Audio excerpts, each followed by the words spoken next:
Hey GAWDA members, welcome back to another episode of GAWDA TV. Can you believe that we're now less than 2 months away from this year's GAWDA Annual Convention in Hawaii? I can't wait to see everybody there. Today's annual convention update is brought to you by Air Products.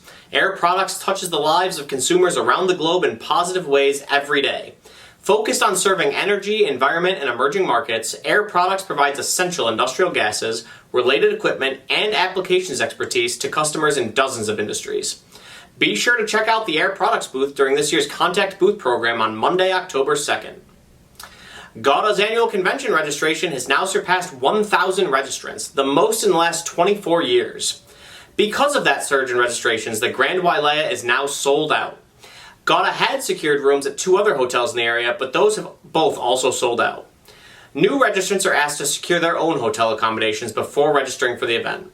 To view a list of the hotels in the area, check the description below. This convention has so much to offer. With the most registrants in a quarter century, this will provide unparalleled networking opportunities, so make sure that you're logging into the convention website and checking out the list of contact booths and registrants to have the best game plan before the event. This convention will also offer amazing educational opportunities. Here to talk about his presentation at the annual convention is Galen Emanuel. What's up, friends? Galen Emanuel here. I am so excited to be joining you for the 2023 Annual Convention for GAWDA in Hawaii in October. My keynote is going to be like nothing you have ever experienced. You're going to be super engaged, laughing your faces off, and come away with a lot of really profound takeaways that will change the way that you think about how you show up as a leader, impact your teams, like operate and impact and influence other people, as well as the way that you think about and approach driving culture inside your organization and teams. It's going to be phenomenal. I cannot wait. I will see you there.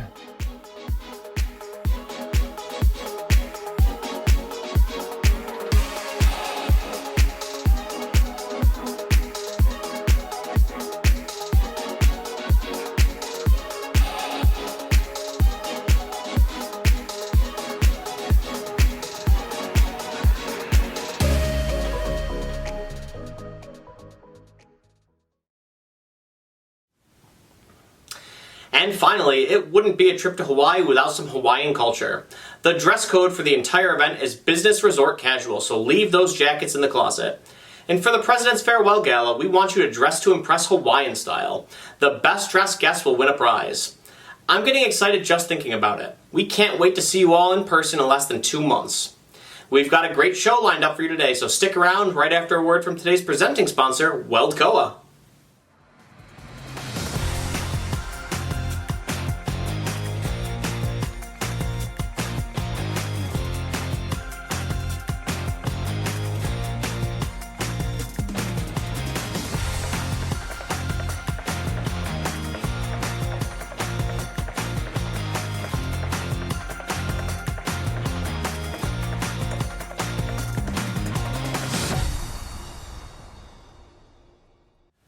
We're lucky enough to be joined first today by Robin Jussila. Robin is the training manager for Robert's Oxygen. Robin, we appreciate you being with us today. You gave a presentation during the Seven Springs Regional Meeting on maximizing employee potential. For those members who weren't able to attend, can you give us an overview of what you talked about? Sure, Steve. The presentation was all about designing your training programs to develop capabilities that maximize the potential of your individual contributors and help your future leaders. So things like thinking critically, making decisions, solving problems, evaluating impact, learning from mistakes, generating new ideas. Often, employee training focuses on recall of things like policies, procedures, part numbers, information that is needed frequently on the job. With a hands-on manager, training might also include practicing those procedures on the job. And all of these things are necessary, but they're just the fundamentals. And what sets apart the good employees from the great employees is their ability to bring these higher level capabilities to the job as well. So we talked about the idea of focusing less on what employees need to know and more on what they should be able to do with that information. And then how to determine what those learning objectives should be for different roles, and then how to write them. Another key point from the presentation was that it takes a different type of training to develop different types of skills. So I introduced a framework called Bloom's taxonomy, which breaks up learning into 6 different levels. and it helps you align your learning objectives to the most appropriate training methods for developing those skills, and ultimately closing any capability gaps. So it's not about going level by level to develop the skills, but rather choosing the right approach for training each skill. You just mentioned Bloom's taxonomy. You had a QR code during the presentation that explained what that was. How do you use Bloom's taxonomy in your role as training manager, and how do you feel it's helped develop a more capable and competent workforce? Yeah, that's a great question. I wanted this handout to be a really helpful tool for designing or planning appropriate training activities for the skills you want to develop in your employees. It provides a breakdown of Bloom's taxonomy and then includes some examples of skills at each level, along with some sample learning objectives and different types of learning activities you can use to achieve those objectives. The biggest challenge when designing training is really at the very beginning when you're establishing your learning objectives. They need to be really specific, and they need to be able to answer the question, what should they be able to do? So Bloom's taxonomy helps with that because it includes action words you can use to answer that question. So for example, at level 1, knowledge, your employees need to be able to do things like remember, identify, and recall information. But at level 5, which is synthesis, they need to be able to do things like create, design, or develop original work. So for me, it's a really helpful tool to get that process going. For years, there's been a focus on the skills gap and the lack of available skilled labor. How do you feel that a more robust internal training program can address that skills gap, but also aid in employee retention? I think there's a lot of great talent out there who are eager and willing to come into our industry and do the work. And one of the key messages that we talked about in the GAWDA MBA program earlier this year was the idea of hiring the right person, not the right resume. So I think we have an opportunity to be a bit more open in our recruiting process and try to bring in people from outside the industry. And if we invest in training to teach them the skills they need, they can excel in their new position. And if we have training programs in place for key roles like drivers, plant operators, warehouse associates, and sales personnel, it allows us to focus more on hiring for culture fit and natural ability, and then we can teach them the rest. Is there anywhere that you've seen common areas where training programs tend to fall short? What can GAWDA members do to internally bolster their training programs, and how will that help to grow their business? Yeah, I think the first thing is investing in formal new hire training programs, if at all possible, can yield a significant return for the business because you're creating a consistent message, a process that's repeatable and measurable, and you're putting less pressure and more confidence in the individuals who are responsible for delivering the training. You're also creating a much higher quality experience for new employees, which helps them ramp up more quickly and can significantly reduce turnover, especially in the first 90 days. The other thing that I think is really important, regardless of whether you have formal training programs in place or not, is getting the feedback loop going early and often. I brought this up in my presentation at the GAWDA Seven Springs regional meeting. Most learning happens through the feedback process. So if you're in a position where you're training people, I encourage you to give a lot of feedback. Reinforcing feedback explains why they're doing something right. And this is just as important as corrective feedback, which explains why they're doing something wrong or how they can improve. I also encourage you to ask for feedback. Even just doing a temperature check from time to time will give you insight into how your trainees are feeling, and you can adjust your approach accordingly. You were recently recognized as the new committee member of the year by CGA for your work on the Young and Emerging Professionals Committee. Can you discuss that work and why that's an area that you're so passionate about? Yeah, Steve, I came into the industry in 2019, very shortly before the CGA Young and Emerging Professionals Committee was formed. And I was really excited to join the committee and get involved as a newcomer to learn more about the technical aspects of the industry. And since I obviously don't have much technical expertise, I wanted to explore opportunities within CGA to bring the expertise I do have in training and talent development to the association and its members. And what I quickly realized was that I absolutely could do that. I'm currently chairing the Leadership and Professional Development Task Force for the YEP Committee, and I'm also contributing to the Technical Education Task Force, where we've been actively preparing for the YEP Summit, which actually starts today.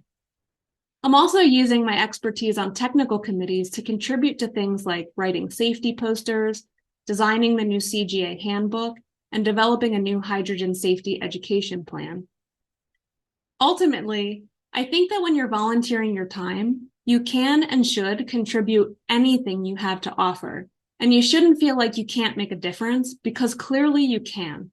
And I think that's why I'm eager to encourage people to get involved with the YEP committee. It's a great way to get your feet wet and learn about how committees work. You can find an area where you can use your talents and then dig in. It's important for people who are coming into the industry to get involved in industry organizations like CGA and GAWDA, so you can not only capture the tribal knowledge that's out there, but also influence the future direction of the industry. Your career has been spent in training. Roberts is one of the largest independents in GAWDA, but a lot of GAWDA members fall more into the mom and pop 10-employee size. How broadly applicable is the information that you've laid out today to a smaller company? Yeah, Steve, I would say that it's absolutely something that you can incorporate into your training, even if you don't have formal training programs. You can use these tools just to plan for a coaching session or a one-on-one meeting with an employee to give them feedback or help develop their skills. Is there anything else that we didn't already cover today that you wanted to mention before we go? Yeah, I thought it would be nice to bring this conversation full circle and reinforce my belief that getting involved, whether it's watching this interview, attending GAWDA events, participating in the YEP Summit, or working on developing CGA safety standards, these things are absolutely worth my time, and they're worth your time, because participating in these types of activities is exactly what helps develop those higher level capabilities that maximize employee potential. Robin, thank you so much for being with us today. We really appreciate it. Being active for more than 70 years, always following the original mission. Wherever gas is the integral part and provides energy for everyday life, there will be the technological and productive commitment from Cavagna Group.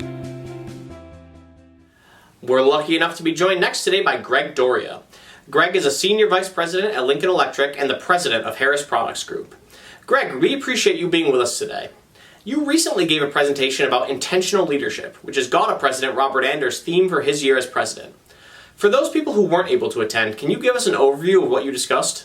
I really wanted to, as part of the theme this year with GAWDA, I think it's a great topic overall for us to discuss as an industry, intentional leadership. But I really wanted to focus on the strategic portion of it. A key component to being intentional about your leadership, to be deliberate about what you're doing, having a plan, being able to communicate it, is your strategy. Strategy is key to being intentional as a leader, because that's really how you're communicating direction to your organization and your team overall. So I thought it would be a great topic to cover, and a little bit more nuanced than some of the talks that we've heard from than kind of generally on intentional leadership.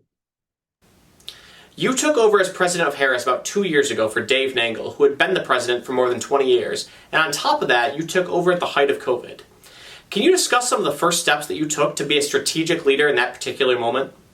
I've been fortunate enough to have a lot of great mentors and leaders and teachers in strategy in my career.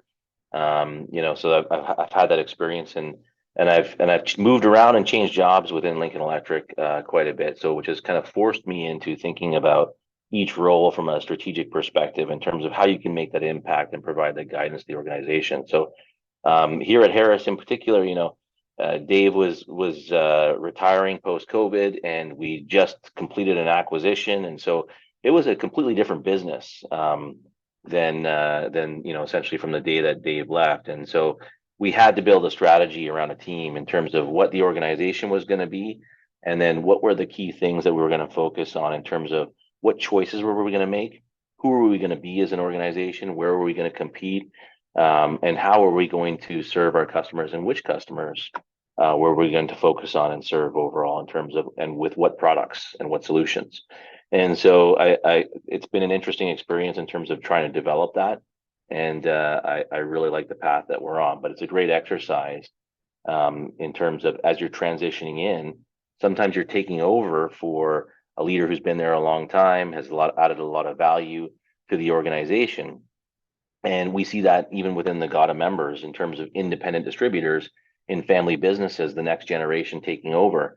And you want to be able to hold on to the core values of the organization that your predecessors brought in, but build a strategic vision by giving that new vision, that new objective or new idea of the future, in terms of where you can take it based on the new externalities and the new leadership and the new workforce and generation and culture that's coming up within the organization. So hanging on to those core values from your predecessors while developing that vision for the future creates your overall strategic vision. I think it's a challenge that we all face in this industry and others.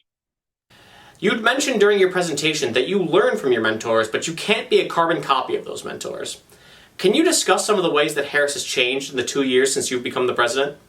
Within Harris, organizationally, we've changed quite a bit, and so our leadership team has been changed completely in terms of how we're structured, in terms of how we've built the business organizationally. We've kind of separated into separate business units so that we can get the decision making closer to the customer. And for me, that's key in terms of the strategy, especially as you grow as a business, that the kind of older style command and control doesn't work as well in today's environment. And you want to be able to enable your team to make decisions quickly and close to the customer. And so if you build a structure that allows your leadership and your commercial leadership and your operational leadership to do that, then the customer is going to be much happier because they get those decisions much more quickly, as opposed to you as a leader trying to interject all the time. But to do that, you have to give those key principles to guide the organization. And so that's one of the things that I've been really focused in the last 10 to 12 months, and really building these principles, these core principles to our organization, so that everyone's clear about what they need to do in terms of the objective, how they do it, how they get there, the decisions they make, those are theirs. They own those decisions. So it's been an exciting process to see some of those changes and how we develop it across the organization. Everybody talks about the concept of hitting the ground running. From a strategic standpoint, you discussed how before you come up with a strategy, you need to figure out not only who your company is, but who you are as a leader. Can you discuss that idea a little bit? Yeah, it was more about strategy is about making choices. It was a very famous phrase from Michael Porter back in, I think it was 1996, when he published What is Strategy? And it's used throughout organizations today. But he said the essence of strategy is about choice. And what he meant by that is what trade-offs are you going to make? So the very first choice you need to make is, who are you going to be? Because you can't be everything to everybody. And that's true as a leader, but that's true as an organization. In terms of who you're going to be means, where are you going to compete? What markets and what customers do you want to compete in? And geographically, where do you want to compete? What services and products do you want to offer in terms of what you're going to compete? And really, you got to look for those areas that you're going to add value to the world, to your customer, to your employees. And that really defines who you're going to be. And that's really your first choice. And that first choice it starts right away from making those trade-offs and making those choices. And then from there, it cascades into building those principles and some of those other key elements I discussed about strategy. Are there any common missteps that you see leaders, especially new leaders, make when they step into these new positions? It's a great question. And I guess I'm unashamed to say that I probably have made thousands of mistakes myself. And I think it's par for the course when you become a leader is you have to be vulnerable enough to allow yourself, and forgiving enough of yourself and those around you who are part of your core team to make some of those mistakes, because that's how you learn, right? And it's about moving forward from some of those things and what you take from it overall. But I think if you try to develop process and build trust, and again, I'll use that word again, vulnerability in your team, so that they get to know you as a person and you get to know them as a person, not just as a leader or a colleague or a peer. It helps a lot, because then there's a lot of trust in terms of being able to question or control or check each other. And you need that level of trust, and you need people that can check you in your organization, as opposed to trying to be the boss, right? And you never want to be the boss, because then people won't be as honest with you in your organization. So I think that for a new leader, figuring out how to direct a larger organization, you're not managing it, you're trying to lead it. And by doing that, you got to step back, step away. Whereas a lot of newer leaders want to get in and dive in and be tactical about things. I myself wanted to do that a lot, and still sometimes fall into that. And because we're all human, and that's kind of our tendency as a lot of A-type personalities would do as leaders of organizations. So I think being conscious of that, being vulnerable, and building that trust and letting go is critical to developing as a leader. Is there anything else on this topic that you wanted to leave viewers with before we go today? I think overall, from a leadership standpoint, I just encourage everyone to continue to rely on peer groups like GAWDA. I'm members of other peer groups. There's a Manufacturers Alliance I'm part of, and others. And I think there's a lot of value and learning that you get from others in your industry. And Abby talks about this from Butler Gas, talks about all the time how the value we get from organizations like CGA and GAWDA and so on. And I think those are critical to growing as a leader and learning as a leader and getting further resources. On the Harris side, we continue to expand overall, and we're really excited about the future, especially when it comes to gas equipment and specialty gas equipment. We have an incredible new leader, Kim Elliott, in that space, and she's really driving new product development and operational excellence. And we're excited about some of the new products that are coming out across the field on the gas equipment side, while maintaining and growing our brazing side of our business as well. So we're excited about the future, good things happening, and looking forward to the GAWDA National this year as well, and seeing everybody there. So, Greg, we appreciate you being with us today. Thank you very much. Hobart Institute of Welding Technology is excited to offer a 4-day Welding for the Non-Welder course. This course gives the non-welder a solid background and overview of the welding field, along with some hands-on experience with the major welding processes. It's ideal for purchasing agents, plant managers, manufacturers of welding products, distributor salespeople, supervisors, and more to gain an understanding of welding that will make them more proficient in a job that involves welding-related activities. Check out our website today for more information, or give us a call at 937-332-9500. Finally, we're joined today by Indiana Oxygen's CEO, Jay Brant, and Senior Executive Vice President and Corporate Counsel, Ann Brant Hayes. Jay and Ann, thank you for being with us today. Can you discuss what it was like to grow up in the business and tell us some of your favorite memories?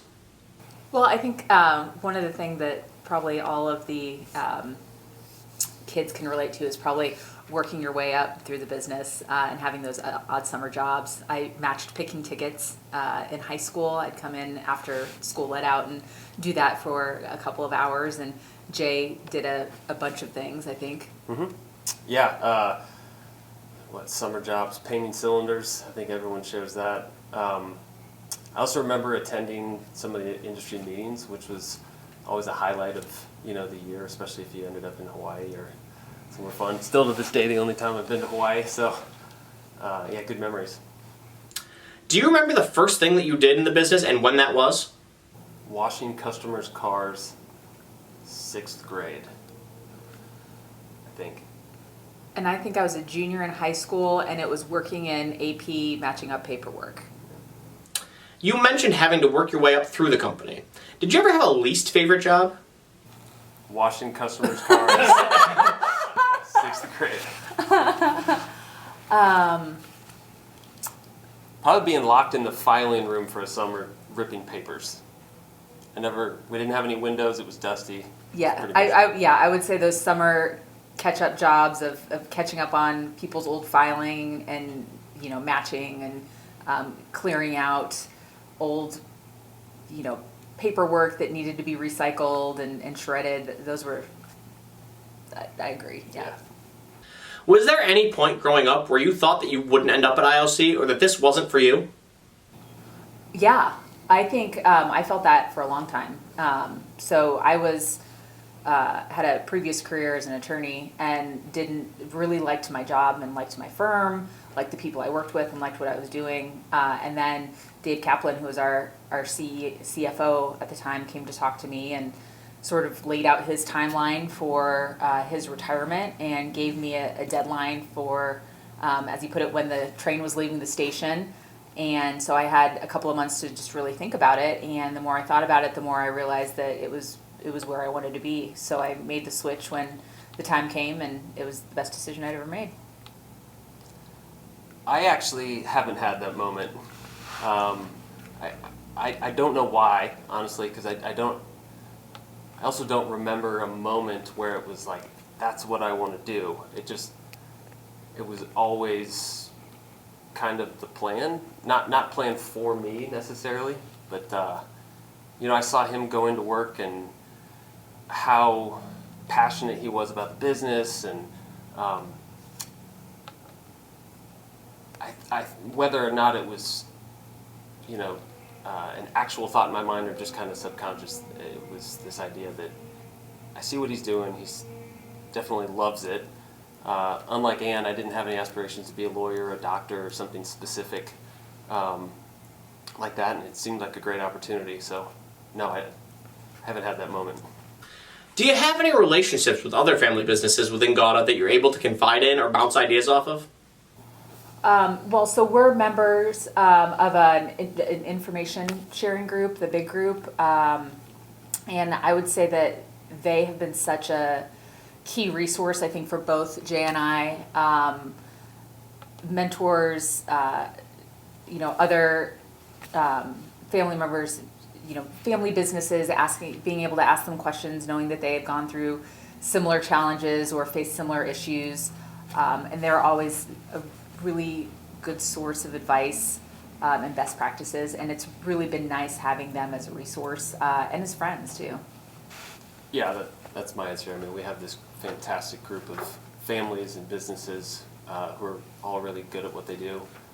A few that come to mind generally are the Armstrongs, the Butler family. We've all had conversations from time to time, outside of the meeting room. But I think at one point or another, probably everybody in that group has had those conversations, so it's pretty special. Is there anything particular about Wally that you hope that you can emulate in your leadership roles? I'll go back to the passion piece. He cares so much for the company and the people in the company. I don't see how you can go wrong if we're able to have some of that or share that. The other thing I would mention is I think he's done a fantastic job of building a team. I think that's one of his talents in judgment of character and getting the right people and just having a knack for that. I think that's been important to getting us to where we are today. Yeah, I think you said that perfectly. I think I think his personality is a big part of the culture of Indiana Oxygen, and the reason that we have such a strong company. So I think if either of us could continue that on and facilitate as strong of a culture as he has, then that'll be a success. Growing up, do you remember the dynamic between your grandfather and Wally when that transition was taking place? And do you see any similarities in the current transition? Well, from what I remember, as we make this transition, our grandfather was always in the office, but he was almost like the chief, people officer. I mean, he wanted to talk to employees. He really liked, the customer aspect. And I think, as my dad transitions to being chairman of the board, I see a lot of that similar passion and excitement for making sure that he's connected to the employees, that he's connected to the customers, and that he makes everybody feel, valuable. And so I think more and more I start to see sort of those similarities. Yeah, I think I actually don't remember anything with my grandfather don't remember him here. I don't remember hearing him speak about the business. I always knew they worked together. They had, desks in the same office. He was always there. I don't remember him talking about the business, and I'm assuming that that's because at that time he'd been president and CEO for years, and it kind of found his way with things. But we're new to this transition. We're all still kind of figuring it out. But one thing that I've appreciated is, and I don't know that I would be able to do this myself, but his ability to allow us to kind of run with it, and being there, ready to give help, give advice, but not necessarily just stepping in and constantly throwing advice our way. And I think my grandpa had a really gentle way about him, so I'm assuming those two are connected. Looking down the road to the next succession, what would you say success would look like in that time? Our company's on the cusp of some really exciting things from a growth standpoint, from a people standpoint.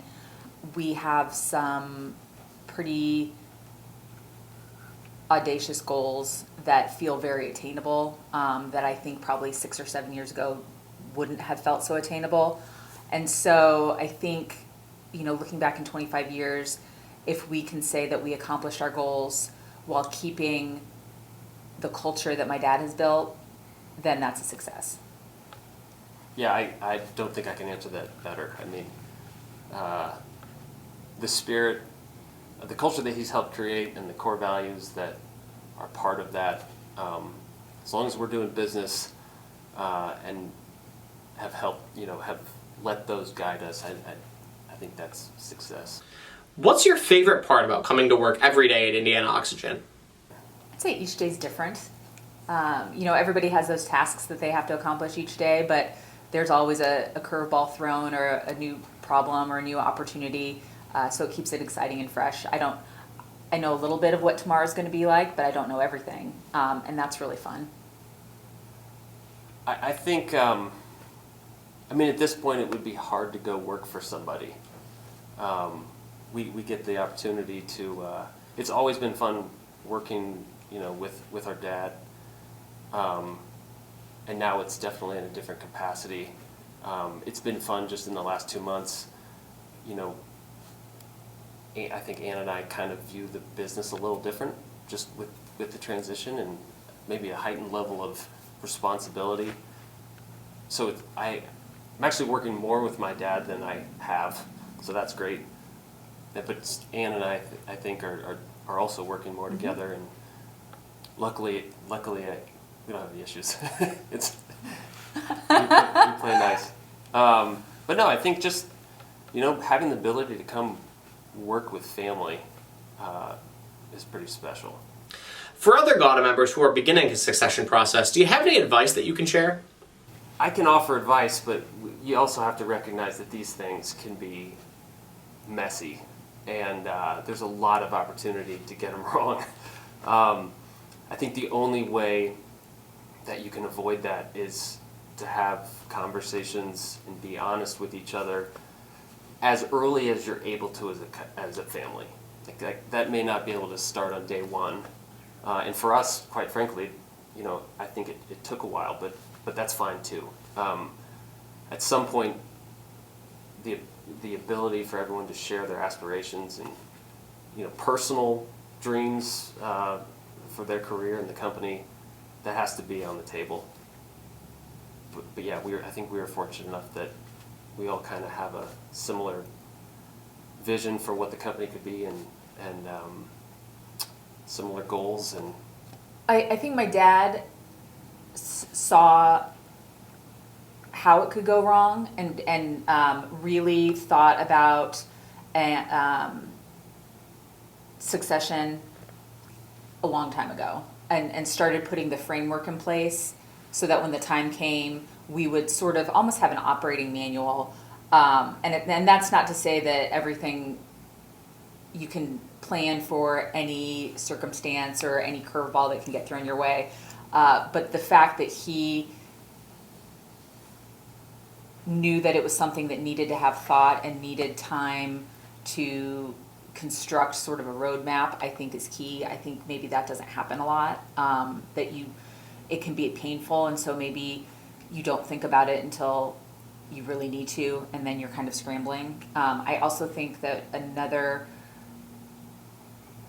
important aspect would be to not shy away from conversations that may be difficult or emotional, because a lot of times the company and the president, CEO are very intertwined identity-wise, and so making that transition can be difficult.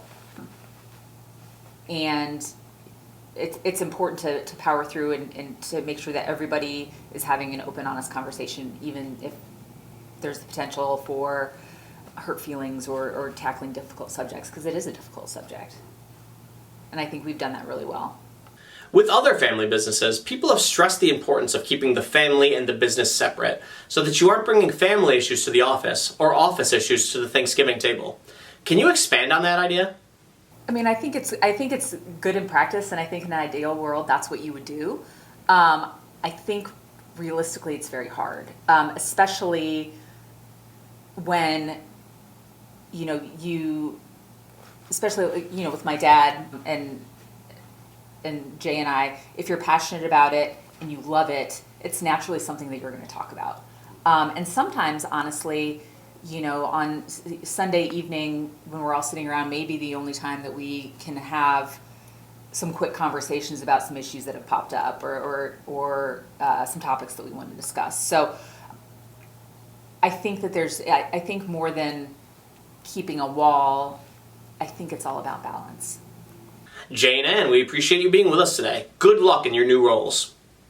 GAWDA Media is the go-to resource for news and information about the gases and welding industry.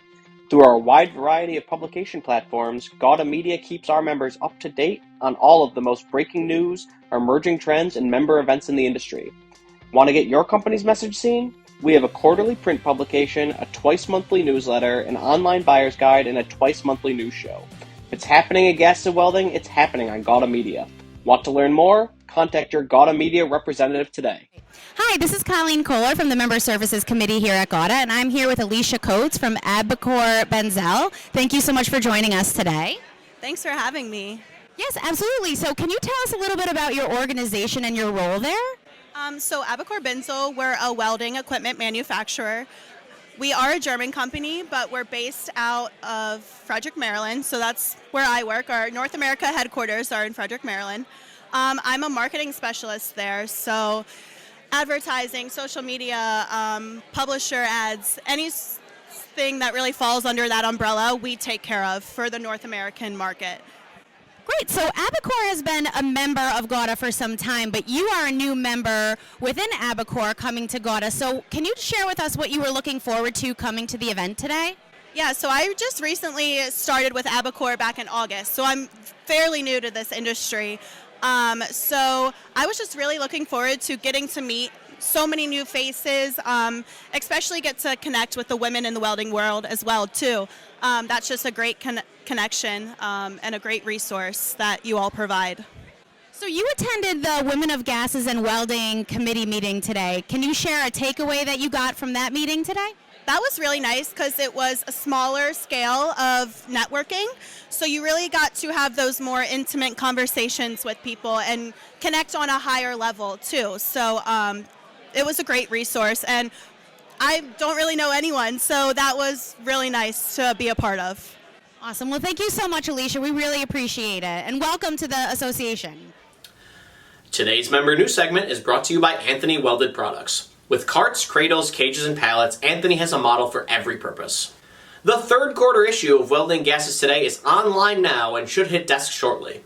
The Q3 issue is our annual anniversary issue and features profiles of GAWDA members celebrating milestone anniversaries in 2023. To read the online version of the issue, click the link in the description below. The Women of Gases and Welding Committee announced that its summer virtual roundtable event will take place on August 23rd at noon Eastern. To register for the event, click the link in the description below. Lincoln Electric announced that Chris Mapes will retire on December 31st of this year and will be succeeded as president and CEO by Stephen Hedlund. Norco opened a new branch in Burley, Idaho. Vern Lewis welcomed Hugo Nobre and Steve Safford to its team. Butler Gas welcomed Heather Camilli as its new corporate controller and Liam Scardina Fowler as its new sales associate for its Morgantown location. Safety Cart debuted its new major office renovations. Cryogenic Technology Resources announced TJ Rourke's promotion to Facilities Production Manager. CryoWorks Inc. was awarded the ISO 9001-2015 certification. The Messer Distributor Group announced its Vendor of the Year awards. To see a full list of the winners, click the link in the description below. Awisco announced that Kelvin Then has been appointed its Bronx branch leader. The IWDC promoted Tim Springer to CFO. Allsafe Global acquired Sky Cylinder Testing. And finally, Fluoramics announced that it's moving to a new address at 520 East Countryside Circle, Lewiston, Minnesota 55952. The company's phone and email will remain the same, but it will be retiring the use of its fax number. To learn more about any of these member news items, or to submit member news of your own, read the full August 15th GAWDA Connection in your email inbox today, or by clicking the link in the description below. And that's our show for this month. The Northeast Regional Meeting runs today and tomorrow, and then we will be through the regional meeting slate for 2023. To see photo galleries from each of the meetings, visit GAWDAmedia.com or click the link in the description below. Thank you to all who attended a regional meeting this year. For all of us here at GAWDA Media, this is Steve Guillermo signing off.